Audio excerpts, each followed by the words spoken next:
Welcome back to this new episode of Casa de Confidence. My friend, this is one of my favorite times. And that time is when I speak to fellow pilgrims of the Camino de Santiago. As you know, I did the pilgrimage. I've done it a couple times. I am going to be returning to complete my pilgrimage. But if you've never heard me talk about this, welcome to this conversation.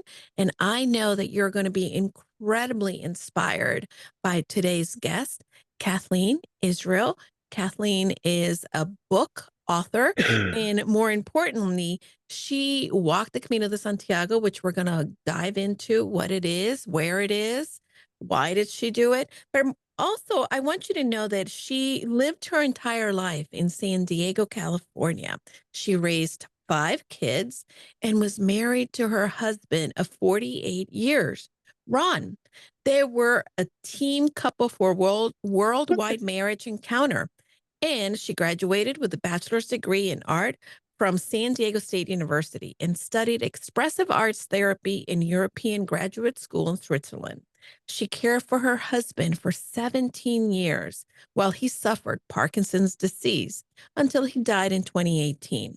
During this time, she studied spiritual healing and many enlightened thought leaders and teachers.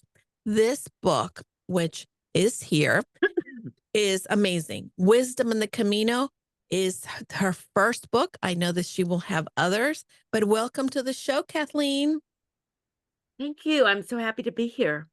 Well, I am excited. When I met you, I knew immediately that you were a kindred soul. Um, you decided to walk the Camino de Santiago, and for many individuals, maybe they've never heard of it. And I was one of them 10 years ago, I suppose. I'd never heard of what it was. And how did this come about? So tell us a little bit about what the Camino de Santiago is. Well, Saint James, the apostle of Jesus, he went to the Iberian Peninsula to tell people about Jesus, and he wasn't very successful. So he went back to Jerusalem, where they martyred him, Mm. and some he they brought his body back to Spain, to the furthest place where he got to, and buried him there. Mhm. And And go ahead. The pilgrimage began because. Well, they were trying to get the Moors out of Spain, Mhm. and Saint James appeared and helped them get the Moors out of Spain. And after that, everybody liked Saint James, and they found his grave, and so they started having pilgrimages to his grave in Santiago. Well, Santiago means Saint James. And And so that's how it started back in the 1200s. Well, sometime between the 1000s and the 1200s, I don't know. Um, and so in the 70s, this monk wanted to resurrect the Camino Santiago, and they found that most of it was on the Roman roads, and most of them were available. Every once in a while, you would have to go on a freeway for a little bit, but mhm, mostly, so that's what it is. And so people started walking the Camino. Some people walk for a spiritual journey, and some people are just like such buff people. They just want to do something like that. And so um, I wanted to walk it because while I was taking care of my husband, well, I mean, before he got sick, I thought we were going to, he was an athlete. I thought we were going to be riding our bicycles across France in our old age, you know. mm, And when he got Parkinson's disease, that dream sort of fell through. And so mm. my friend Judy, while I was taking care of Ron, around 2013, walked the Camino. And she shared it on Facebook. And even though she got blisters and was walking with bloody feet, I realized she was doing something very special for herself. And so Mhm. that's why I wanted to. And at that time, I thought, okay, well, this is my new dream. And when Ron's Yeah. done with his disease, I would walk the Camino. So Mm. that's how that happened. Well, amazing that you heard from somebody else in 2013. This is one of the phenomenons of the Camino de Santiago. They say, right, that when you hear about the Camino, a lot of times the road calls you and you become Mm. so immersed in the thoughts of going in this pilgrimage that you continue to um, pursue going in this pilgrimage. And it wasn't until much later, after you hearing from your friend that she had been on the road and on the Camino, that you took the pilgrimage yourself. How many years after she told you about the trip that you get to go?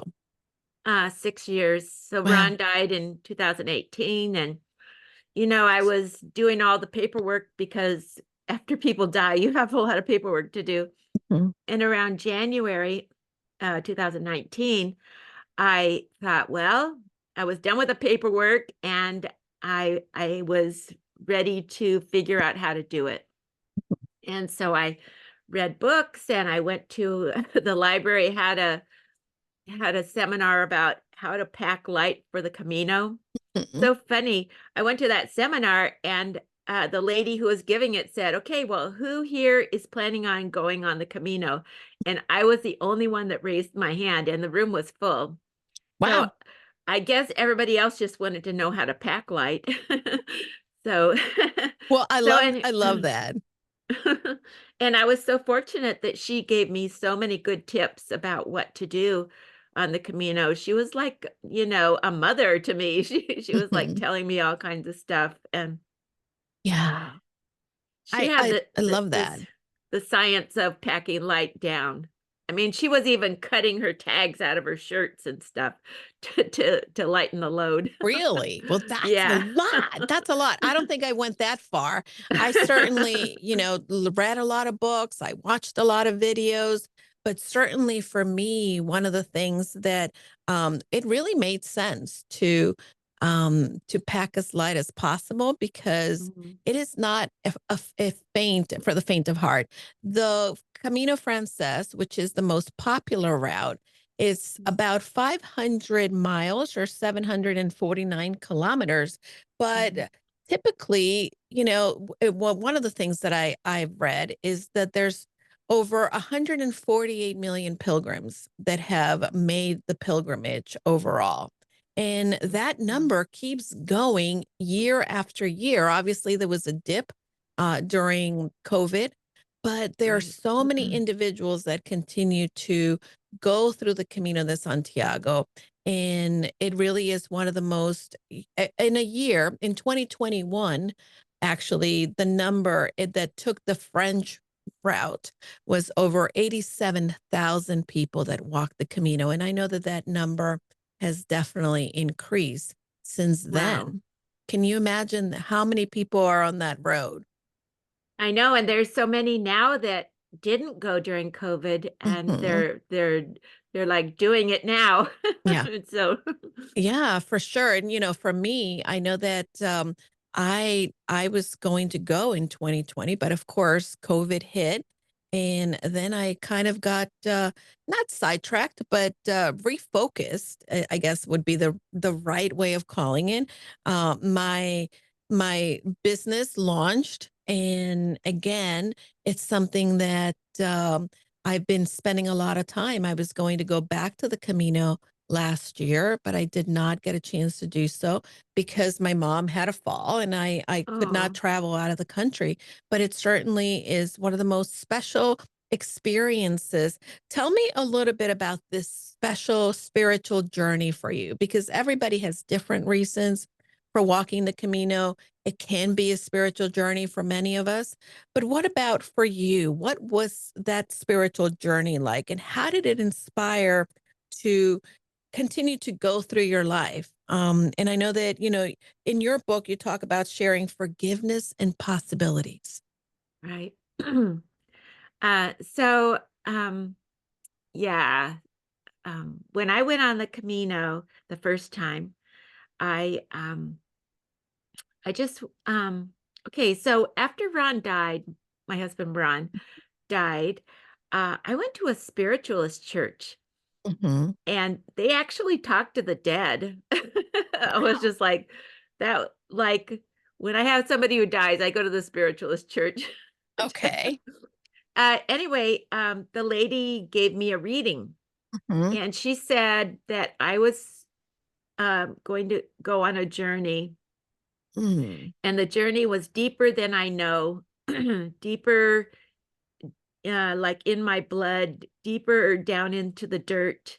And anyway, so afterwards, I told her I was going to go on the Camino, and she said, "Okay, well, now I know what I was talking about." So it really was deeper than I know. Yeah. Really, I have no idea. But anyway, that was very special for me Mhm. to hear her say that. That was right after Ron died in 2018. And so I was just doing what I was doing, and just figuring out how to go, and I am Catholic, so I am quite spiritual. Like, I heard that some people are spiritual and some of them people are religious, and I Oh. am both. Mhm. And so it was a spiritual journey for me. I love my faith, and so just meeting people along the way, and what you say to each other is, "Why did you come?" Yeah. And then you get to find out why they came. You get to tell them why you came, and all of a sudden, you're like sisters and brothers, you Yeah. know? Absolutely. I know that the people that I've met in the Camino, certainly are people that I still have connected with since, and we talk about you do create a special bond. But one of the interesting things that really uh, was something that I wanted to share with the listeners is you, if you don't mind me asking, because you were married for Mhm. 48 years. I know you didn't get married at 10 years old, but you tend to fall into a demographic of individuals that may be apprehensive of going abroad, may be apprehensive of traveling by themselves. And you did that. What gave you the confidence to be able to do that? Well, I have traveled with my husband several times, but I have traveled a lot by myself. Mhm. I went to school in Switzerland by myself. I had to figure out how to get there.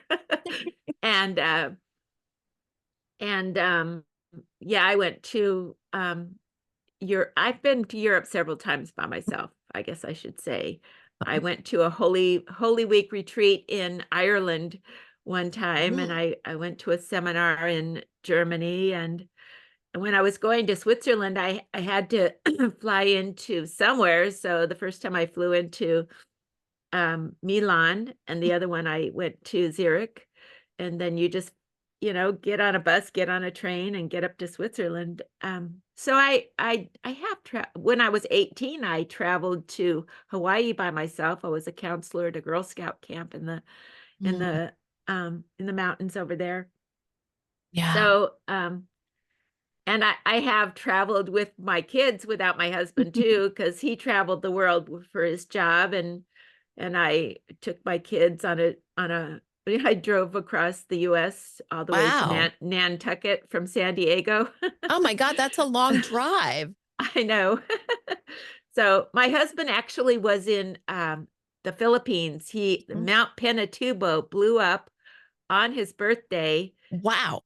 while he was in, the Philippines, and, Mhm. he just he didn't come home for several months, and finally I got tired of it, and I finished school, and I'm like, "I'm going on a vacation," so I took my kids to Nantucket. Oh my God, And that's the amazing. I love that. Independent woman, after my a lady after my own heart. Now, Kathleen, tell me a little bit about the experience. You arrived at the beginning of what most people use as the beginning of their route, and that's where I started my Mm. Camino as well, is that Saint Jean Pied de Port. I was reading in your book, and I remember the story that you actually, when you arrived in Biarritz, you it was later at night, and you I were know. dropped off by the Oh cab. my Tell me that god. story so the listeners can hear a little bit of how your Camino started. Oh gosh, so yeah, the cab driver dropped me off at I gave him the address Mhm. and and then he dropped me off and it was like dark. There were no street lights Yeah. and I had to walk down this street with no street lights and I was trying to contact the lady who who had the had the The bed and breakfast? bed and breakfast, she never answered my calls, and there I was, and so finally I texted her, and that's what she was waiting for, my text. I didn't Oh my even gosh. I mean, it would have been nice if she had told me. She was, like, really mad at me for being so late, and I'm like Oh without gosh. calling her, and I'm like, "Well, I did call you." But Mhm. anyway, I was just, like, looking down the street and looking at the cab driver and thinking, "Oh my god, I don't do Oh this my kinda gosh. stuff." So I just thought, "Well, okay." I just got out of the cab, grabbed my pack, and walked down the street, and I texted her and I said, "You know, I don't see your address. There's no address." And so she actually texted me back and said, "It's the white door." It's the white door, and yeah, there is no address, and so Okay. she wanted me to walk up to the white door and open it and go into the courtyard and then go up the elevator to her place, and I'm like, "Geez, I hope this isn't somebody's house," Right? I Right? Oh my opening up the gosh. door. And so I did that, and I took the elevator up, and, she said it's the first door on the right, and so, I'm just like, "Oh, man." Oh my And goodness. so I got there and I knocked on the door and she was there. And Mhm. she said I was very lucky she didn't give up on me because I Oh hadn't boy. contacted her, but I had contacted her. She didn't answer her phone. Wow. Anyway, so she showed me into my room, which was very nice. It had a big duvet and an iron bed, and like on the shelf they had cocoa and stuff like that. She showed me where the bathroom was. It was very modern. It was like an ancient house and they had retrofitted it to be very modern. It was lovely. Ooh, that's a So good way to start your trip. yeah, it was very nice, and I was just like, you know what? My mother always required us to just do what she said, Mhm. and I was really used to doing things I just didn't know what to do, and I and I just had to do it. I was the oldest girl of 6 kids, and so Yeah, I guess that's part of my self-reliance is that's good. I you love gotta that. do it. Yeah, You s I know I'm the oldest as well, and definitely, I jump in and I try to figure it out, and I don't, think twice about doing it. I just tell myself I'll figure it out, and sometimes it works out very well. You did something also when you started the Camino, and for those who are listening, you start in this beautiful, very quaint village at the top of the Pyrenees Mountains in France, and then you actually cross the mountains into Spain. And the first trip is typically done from Saint Jean Pied de Port into Roncesvalles, where most people stay at the monastery. But you and I did not do that. We actually took a detour and we went the other route, which stops over in Valcarlos. Right. Did you do that because of the weather at the time of year that you went? What time of year did you go? I went in April. I think I left April 5th, Mhm. and it was snowing on the Pyrenees, and Yeah. so it was against the law to go over the Pyrenees. Ooh, okay. They So s you they said most of the arrows were on the ground and there was snow on the ground, so you wouldn't mhm. find your way anyway, Yeah. and It's very it and I remember so I went in March. No, May. I oh, went no, I went in May. oh, And we went it was May the first time I went with my girlfriend, which is when we crossed the Pyrenees. We went about I think it was the 19th of May. It was still chilly, but we could not they advised us at the yeah, the Py pilgrim office in Saint Jean not to go over the Pyrenees because they said that it was too treacherous, that the rain had really washed out the roads and we mm. needed to go through the alternative route. Although when we got to Roncesvalles, many people had already gone the other route, even though they had said, "Don't do it." Um, what was, Right. your first impression when you started to meet people? Because that's one of the things that happens on the road. Even though you're alone, you're not alone. You're meeting people from all over the world. So Yeah. your first night in Valcarlos, what was that like? Uh, well, I went in and, I well, it was locked. I found the albergue and it was locked, and somebody let me in, and they said, "You have to go find a bed and then go up to the grocery store and tell the lady you're here." And Okay, that's so exactly that's what what we I did. did. So I put I rolled out my sleeping bag on my bed so everybody would know this one's taken. And I went up to the grocery store and I got some food for the night and the next day. And then I told the lady, and she said, "Okay, well, I'll be down after I'm done with work and I'll sign everybody in." So Very nice. I was so glad because I'm an old lady and Mm, I wanted a lower bunk. I yeah. didn't want to be climbing up. I mean, I got to get up and pee all night long. Kathleen, So I'm not I'm a lady of a certain age myself, and trust me, I'm a little clumsy, so I've always wanted a lower bunk because I was afraid yeah, of falling. And the nights that I slept in the top bunk, yeah. yeah, I did not do very well.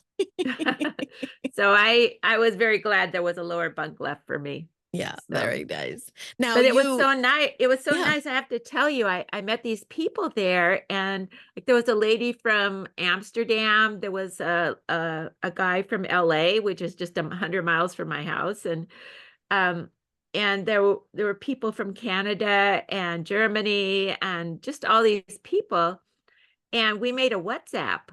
And so we Ooh. could kind of follow each other along. Well, they all walked faster than me, so they got done way before me. Mhm, And they were like I was going into Burgos and they were like, "Oh, spend an extra day, go see this, go see that." And mhm. so that was really nice because they all got to do all that before me and then they were telling me what to do. Oh, that's very nice. So you had like this unintentional tour guides that were giving you the scoop as you were getting there. Yeah, and after they left, and then I was telling them what I was doing, and they Mhm, were all very happy to sort of be reliving it with me while mhm. I was going.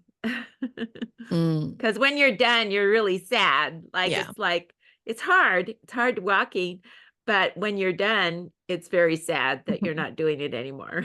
Yeah, I know that I went through a lot of withdrawals when I finished the Camino. And again, I'm still doing it in stages. When my girlfriend Melissa and I went, Melissa's a physician, so she had a limited amount of time. I was a senior executive for an educational company, so I couldn't be gone for too long. We were launching Right. our summer programs.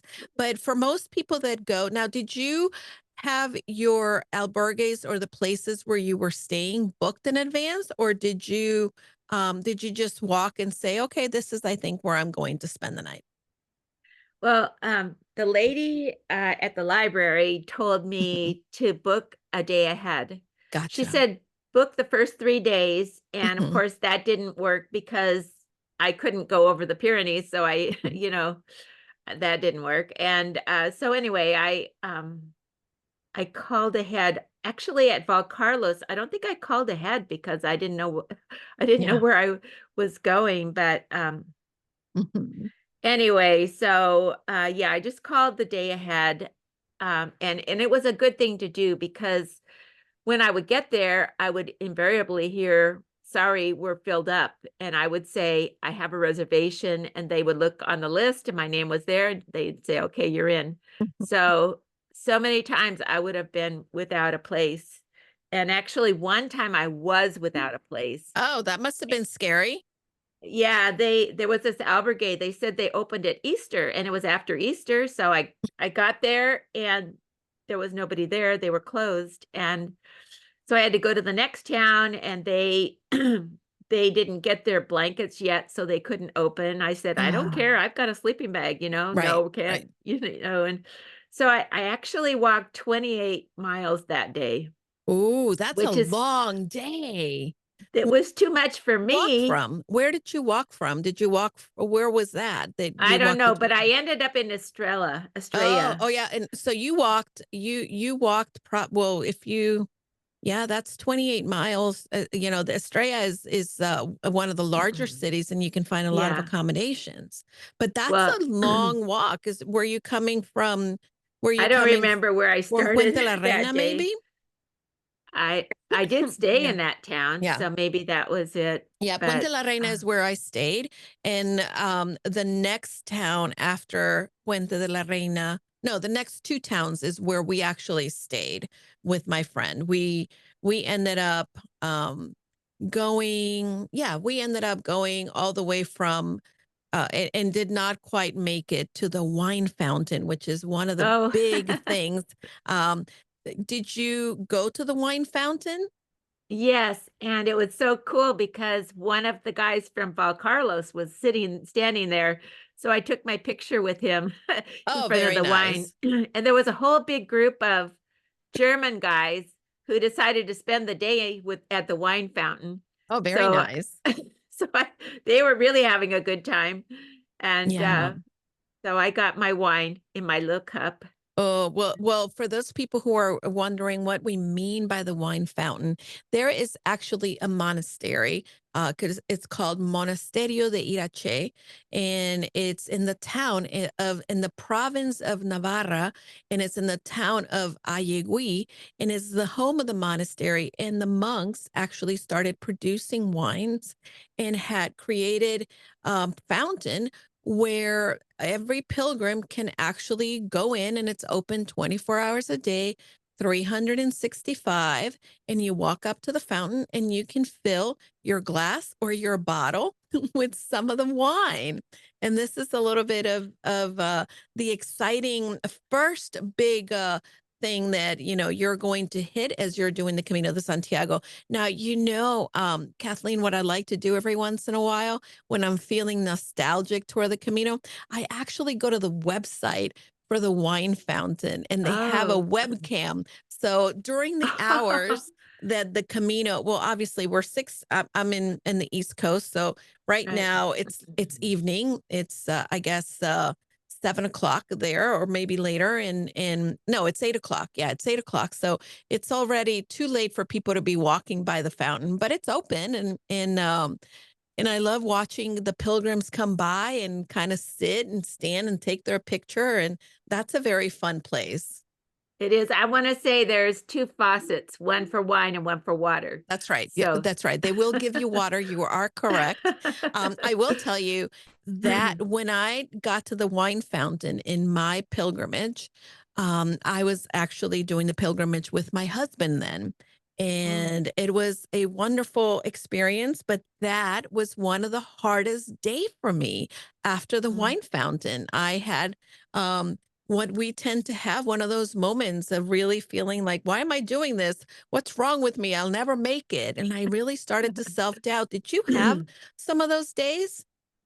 You know, in the beginning of the Camino, it was so mountainous, and I would be Mhm. walking, and I didn't see anybody else, and I saw people passing me up, but Yeah. I was getting depressed because, I was so slow, Mhm. and, everybody passed me up, but then when I got to the mesita where it's just flat, I could see behind me. There were a lot of people behind me. It's just I couldn't see them because of Yeah. the windy roads. So Mhm. that made me feel better that there weren't everybody wasn't passing me. There were people behind me that weren't passing me.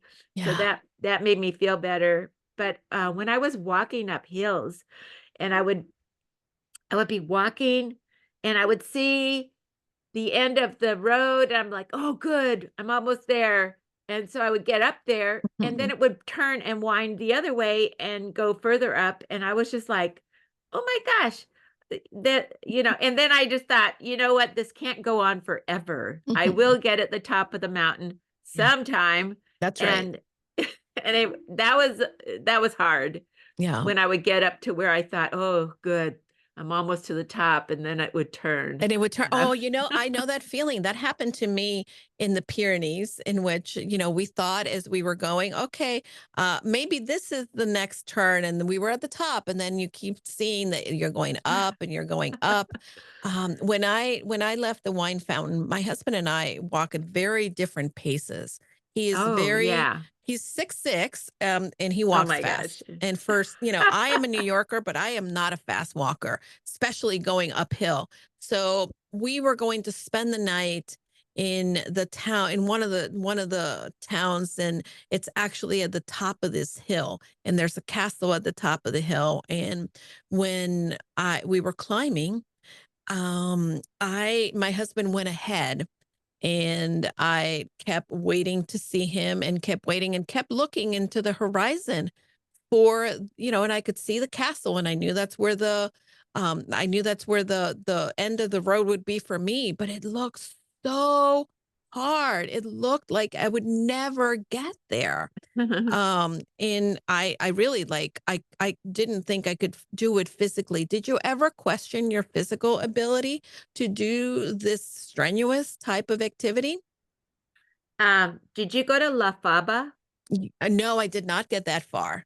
Okay, so when you're going to La Faba, Mhm, um, it is very steep, and it's nice and it's beautiful. There's trees and then there's not trees, and mhm.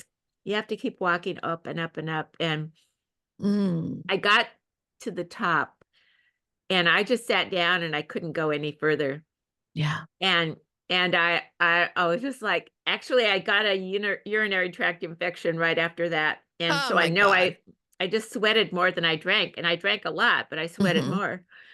And Wow. but I just sat down and I was just like, I can't do it.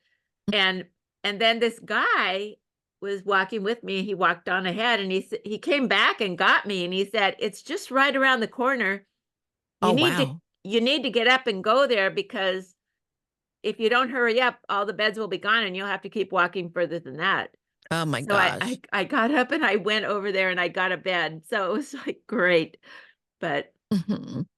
there was I Did you ever, so now I did this, and this is something that I was incredibly grateful for, but I will tell you, I gave myself a real hard time about it. And basically, there was one day that this is the first time I went in the Camino with my girlfriend Melissa, and we were walking, and I was struggling with plantar fasciitis, and I was really Oh having no. a lot of pain. And Oh so no. I did not, on the first time around my Camino, I did not go up to the, what is that called? Oh my God, I'm to, after Pamplona, to Alto del Perdón. I did not climb Oh, Alto del Perdón because I was afraid to do so under so much pain, and because right. I walk slowly. But the second time around, I went ahead and I did make my husband climb that with me, and I did that. Mhm. But what we did is it's because we did Alto del Perdón, we came down the mountain, and then after that, rather than walking the distance that I had already walked, right? Because I had already done that piece. We took a Uber to the next town where I Oh, had left off. Did you ever take transportation? you know what? I always I thought that I wanted to carry my pack the whole way and I Mhm. wanted to just walk the whole way, but I got to there was a place where it was going to be 9 miles walking on the freeway.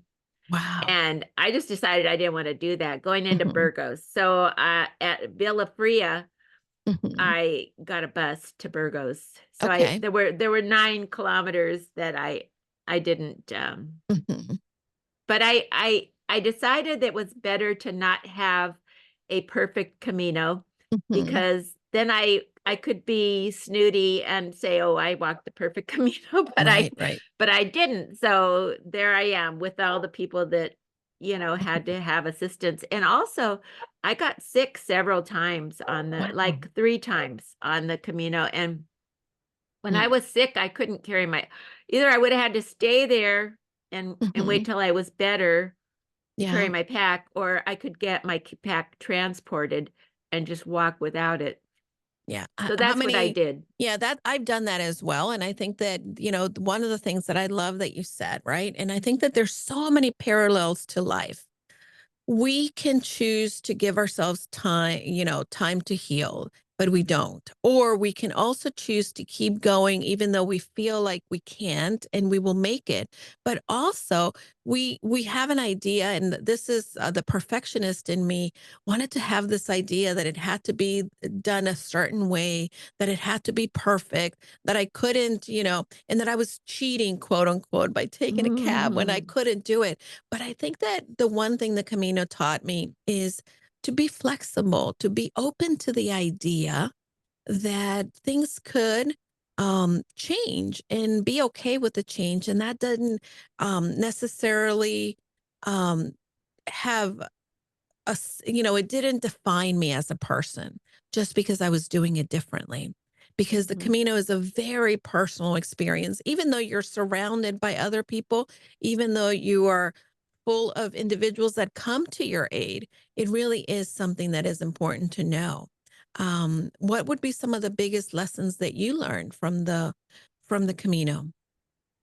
Biggest lessons I learned, one lesson that I learned was that I could take care of myself. I could find Mm, food. I could, even though I was the mom, I had 5 kids, and mhm. I never was by myself though. Yeah. Um I went right from my mother's house to an apartment with Ron when I got married, and so, yeah, I was never by myself, and so I I used all my problem-solving skills to create, my food, my Mhm. lodging, and everything, so that was really good. Um, Did also you wish you had done the Camino with your husband, Ron? No, it would have been like your husband. My husband was an athlete. He was a triathlete. I Oh, mean, wow. Okay. I ran the Honolulu Marathon with him one time. He did it in 3 hours. He qualified for Boston, and Mm, I did it in 5.5 hours. mhm, So, that's why, going alone mhm, was good for me. I did ask people to go with me, mhm, but, it didn't turn out that anybody did go with me. mhm. Uh, and the other thing about going alone is that, um, there's nobody to complain to, because I'm Mm. sure I would have been complaining along the way. And Yeah, I think my husband heard some of that from me. yeah, yeah, yeah, other people, who were together, like, Mhm. I sat down. I mean, you're just like, you go and get your food or make your own food, and then you go sit down at a table, and I sat down by this young man and I said, "Can I sit here with you?" And he said, "Yes." And then his girl came home in, and she was all like in tears, and he got up and moved to another table to sit with her. Wow. And then he came back later and said, "I'm sorry, but I just had to go sit with her because she was having, Mhm. difficulty." And I just thought, "Oh my gosh, I'm so glad I'm here alone, and I Yeah. don't have to deal with anybody else's problems." And I did, Mhm. other people did have problems, and that was the cool thing, that I got to share some of the healing techniques that I learned while I was, learning online while Ron was sick. And so Mhm. that was really lovely that I got to share some of those things with people. Will you share some of those with us now if someone is listening? Because I know that there might be someone who is probably hearing us talk, but they might be in the midst of walking through being a caretaker for someone they love. What are some of the healing techniques that you shared and that you have used? Well, one of them is it is worrying. It's not good to worry, because worrying is like making up a sad story and believing in it. And also, the people that we worry about, we're like cursing them. We're thinking bad Mhm. thoughts about what they're about to do, instead of like thinking good about what they're about to do, so that we can add to the good graces that they have while they're doing it. Yeah. So, it's like cursing them. Mhm. to be thinking bad thoughts about what they're doing. So That's that's very insightful of you. I'd never thought of it that way, and from time to time, I tend to, be a little worrywart myself, Mhm. so it's not good. Yeah, and of course we a lot of people say, "Well, of course I'm worried about you. I love you." Mhm. But that doesn't wash really. Yeah. Because we need to think good thoughts about Mhm. the endeavors of other people. Yeah. Now, you completed how long did it take you to complete the Camino? Well, of course, I was done with my job taking care of my husband. I did Mhm. have the rest of my life to walk the Camino. Okay, but it didn't But, take you that long. no, but I gave myself 3 months, and Mhm. it Okay. actually took me the first time, it took me 66 days, but Okay. I took every Saturday, every Sunday off Mhm. because I wanted to go to church. In the Yep. beginning, I was walking and I'd get in on Sunday and I would ask somebody, "Where's mass?" And Mhm. I missed mass, And you were and I done, thought, yeah. I was just like, "Here I am on a holy pilgrimage, and I'm not even going to mass Mm. on Sunday." So anyway, that's why I decide. And if you want to spend more than one night, you have to get a hotel. You can't. The albergues only want you to stay one night. Right. And there's a So. lot of different things too when it comes to the Camino as well. You don't have to stay in an albergue, which is sort of Mhm. like a hostel for pilgrims only. You have to show your credentials to be able to stay Right. there. But there's also bed and breakfast or private country homes that you can stay in. And of course, there's hotels and for all types of budgets as well. Yeah, back And in 2019, I did not know about the Camino Ninja. mhm, Camino Ninja, if you use that, yeah, you can find a place to stay. It's all booking.com, mhm, and it's very easy. You can so I didn't have that the first time, so mhm, I had my little book, yep, with what is they tell you about all the amenities in each mhm, city, and so you can see, okay, there's a hotel here, and I just called them. mhm. Yeah, I And I love that. We had a book too, and then one of the things that we learned, I don't know if you did this as well, but we had our book, and every time we passed a town, we would rip those pages I off the know. book so that the book became less and less heavy. That's what I did too, and then when I went to write my book, I was Mhm. like, "Oh, I have to go buy another one because I don't have those pages anymore." So I had my Pilgrim passport, and it told me where I was each day, but I didn't. Yeah, so I had to go buy another book when I got home. Yeah, I kept a journal from the Camino de Santiago, and it was something Mm. that even though I might have been tired every night, um my feet hurt or I wanted to take a nap, I made it a point to write my experiences. I have not written a book about the Camino de Santiago, but certainly I did record because I wanted to remember what that was like as we were walking. There were so many things that I was processing, and the lessons that I learned have been invaluable lessons in my life that I keep taking over and over again. Now, you have walked the Camino more than once, Kathleen? Yeah, I in 2021 I walked in Portugal from Mm, Lisbon up through Portugal. So that was really great. And I was going to go to the Camino del Norte this year, but I mhm. sold my house and I'm just like in the Oh, throes of, yeah, moving, so I couldn't do it. well, once you do a pilgrimage, you continue to do it. I know many pilgrims that have completed the Camino and keep going back for many times. I am hopefully this will be the year that I return to the Camino and I complete it, but I don't know. It's I've been planning, and now the dates that I had planned, I actually have an event that I'm hosting that I committed Oh, to, and they set the date for it, and it's the dates that I was thinking of being in Spain. So maybe, yeah. it's not time yet. Now, for anyone that is thinking of doing this or is curious, what would you recommend to them? You mean what time of year, or what do you mean? Yeah, I would so say overall, if they are intrigued by the idea mm, of the Camino and they want to learn more or they want to know if it's yeah. for them, what would you say to them?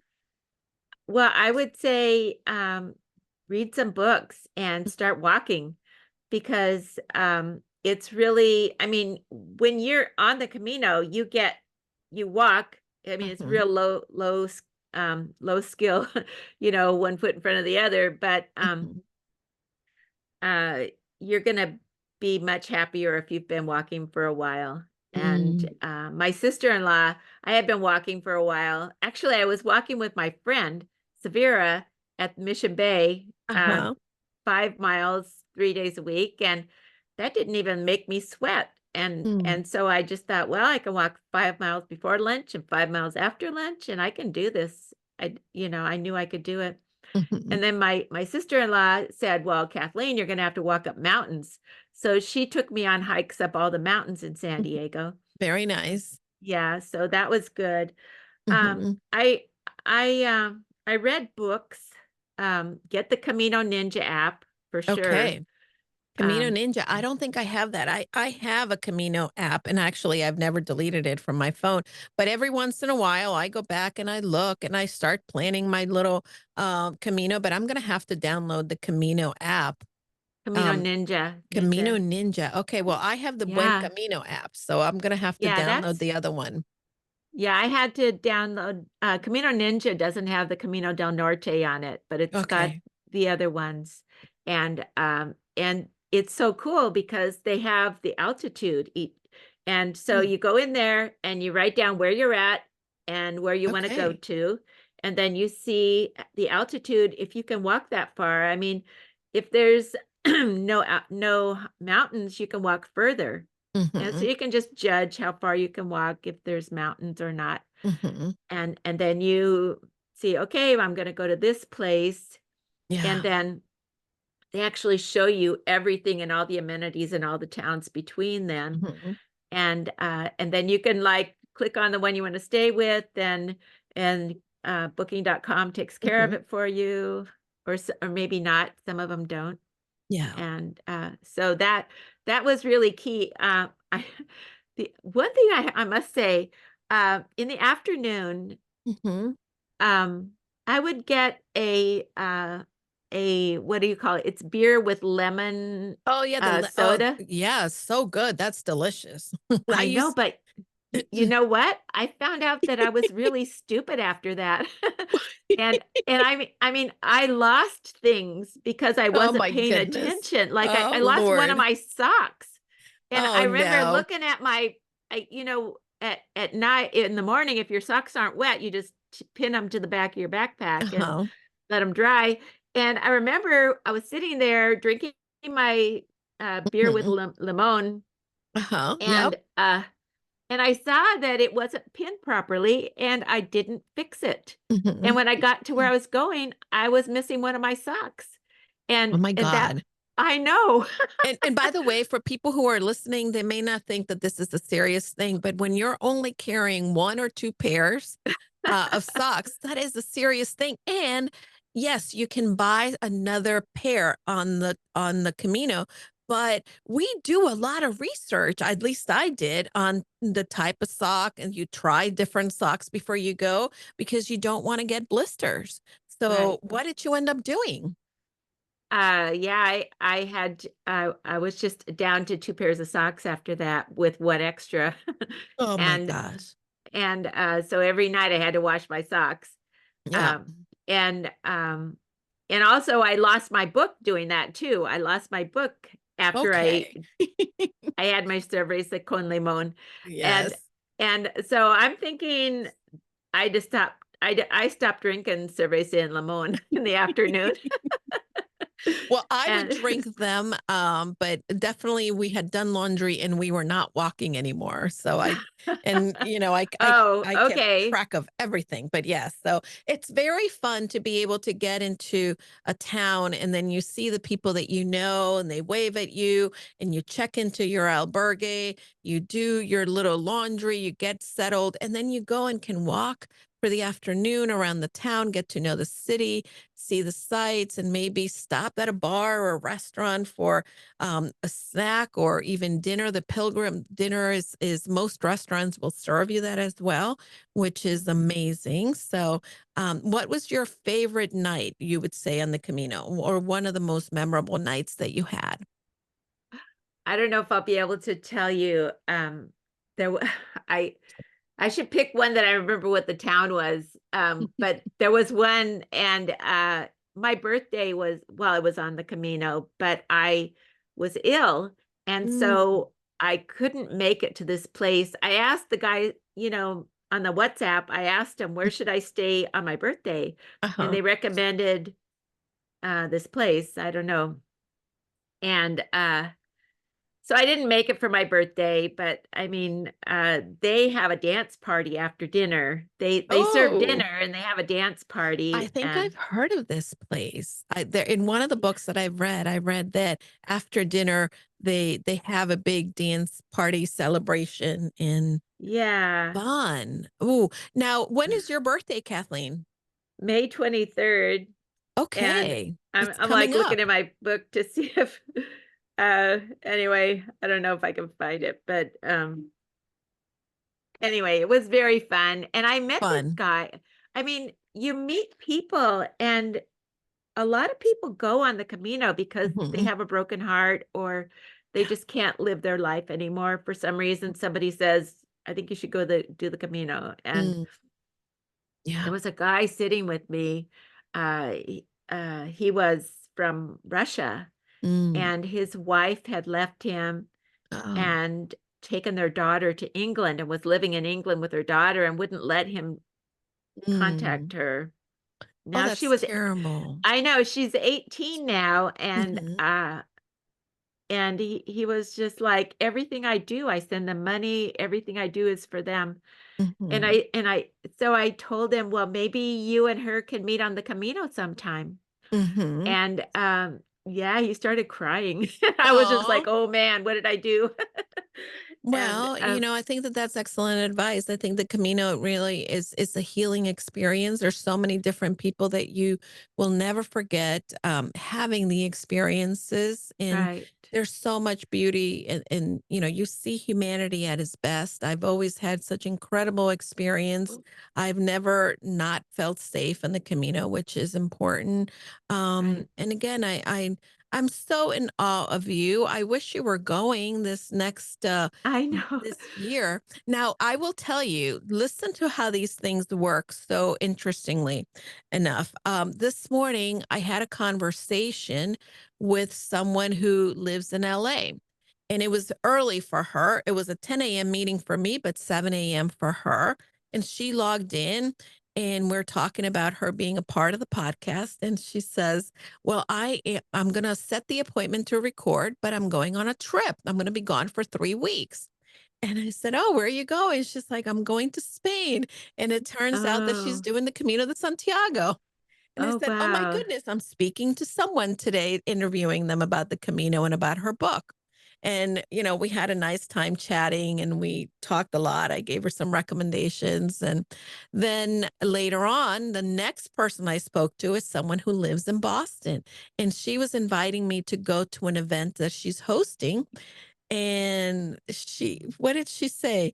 She's like, and without knowing, right, that I've been in the Camino, she said, well, hopefully we can get together more during the summer. Although I really am starting to look to see if I go to the Camino de Santiago over the summer. And I'm thinking, what? Are you kidding me? So I've run across so many different people that Yeah. are interested in going and have this dream, and I want to encourage anyone who is listening to look into it. If you haven't watched the movie The Way with Martin Sheen, I encourage you to do that. I also want to encourage you, um, take a chance and read Kathleen's book. Kathleen's book is beautifully written. It's got some great insights and some personal anecdotes and stories. She pours her heart into this book and is really shares, her descriptions are incredibly vivid of what she saw, what she experienced. You will feel like you are with her along for this ride. So I got it on Amazon, but I know that how else can they get your book, Kathleen? Well, that's it, Amazon. That's it, and Okay. and and please, write me a review after you read it. Yes, absolutely. And it's And it's fantastic. I wanna tell you, right across from the table of contents, there is a thing that says, "Read this first." Mhm. And so you have to double opt in, but I made a website with my, pictures, because Ooh, everybody said, "Oh, put your pictures in your book." And I said, "Well, then it'll be $50 and yeah. nobody will buy it." Yep. So I made a website for my readers and, Mhm. you anyway, you get the password and you can go see. Okay. Well, So I I am I put excited. them. I put them per the chapters, so when you're reading chapter 1, you can look at the chapter 1 pictures. Ooh, very fun. Well, I did not see you know what? I'm not very good at following directions. I see it. It says read this first. So I'm gonna have to go and look at them. I love seeing pictures. If Mhm. you're interested in connecting with Kathleen, can they connect with you on social media? Yeah, well, I'm on Facebook, Kathleen Donnelly Israel on Mhm. Facebook, Great. and also, I'm Kathleen at wisdomonthecamino.com. That's my email, Mhm. Very and nice. and so I love I it. I I'm on Instagram and those other ones, but I just am an old lady and I just forget to go in there, and I'm really sorry, but I'm gonna have to get good at that. No, you're fine, you're fine. Well, I'm following your we're gonna have all the information for the listeners so that they can check it out and they can connect with you. I know that we connected I'm typically on Facebook, but right now I was hacked on Facebook, so I'm not on Oh, Facebook no. right now. So sadly for me, I'm gonna have to connect with you on Instagram only until I get my account back, but I don't know if I'll be able to get my account back. It's been Oh. silly and crazy, you know? So, Yeah, anyway, I've been hacked. I think everybody's been hacked. yeah, it's been over 2 weeks now since I was hacked, so I'm not happy over this whole thing. It's been Mm. terrible. But it's such a joy to be able to speak to you. It's such a joy to be able to hear your experiences and to learn more about your experiences in this wonderful journey. Thank you for sharing them with us. I so appreciate you, Kathleen. Thank you too, Julie. I'm happy we got to talk. Absolutely. Well, my friends, don't forget, give her some social currency. More importantly, go get the book, write her a review. I'm going to be writing one and I am going to go check out her pictures. So thank you so much for tuning into this episode. Make sure that you go confidently in the direction of your dreams, wherever that may take you. Don't be afraid. You can do anything that you imagine as long as you take that first step. So thanks, everyone. Until next time, I'm your host and Kathleen. We will talk to you soon. And we loved having you. Go confidently as well. Thank you, dear.